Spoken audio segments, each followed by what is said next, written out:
ಬಾಹ್ಯಾಕಾಶ ಸಂಸ್ಥೆ ಇಸ್ರೋ ಮತ್ತೊಂದು ಕ್ರಾಂತಿಕಾರಿಕ ಸಾಧನೆಯನ್ನು ಮಾಡಿದೆ. ಬಾಹ್ಯಾಕಾಶದಲ್ಲಿ ಜೀವ ಅರಳಿಸುವ ಪ್ರಯೋಗ ಯಶಸ್ವಿಯಾಗಿದೆ.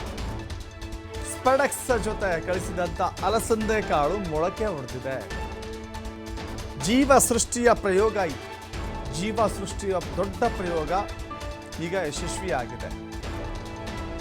ಶೂನ್ಯ ಗುರುತ್ವದಲ್ಲೂ ಕೂಡ 4 ದಿನದಲ್ಲಿ ಸಸಿ ಚಿಗುರಿದೆ. ಆಗಸದಲ್ಲೇ ಅಗತ್ಯ ಆಹಾರ ವಸ್ತು ಬೆಳೆಯುವ ಪ್ರಯತ್ನ ಯಶಸ್ವಿಯಾಗಿದೆ.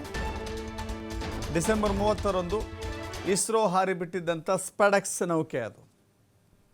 ಉಪಕರಣದಲ್ಲಿ ಇಡಲಾಗಿದ್ದಂಥ ಅಲಸಂದೆ ಮೊಳಕೆ ಹೊಡೆದಿದೆ, ಬೆಳವಣಿಗೆ ಕೂಡ ಬಂದಿದೆ. 2ರಿಂದ 3 ಎಲೆಗಳಾಗಿ ಅರಳುವ ವಿಶ್ವಾಸವನ್ನು ಹೊಂದಿದ್ದಾರೆ ಇಸ್ರೋ ವಿಜ್ಞಾನಿಗಳು. ಈ ಸಾಧನೆಗೆ ವಿಜ್ಞಾನಿಗಳ ಸಮುದಾಯದಿಂದ ಭಾರಿ ಮೆಚ್ಚುಗೆ ವ್ಯಕ್ತವಾಗಿದೆ.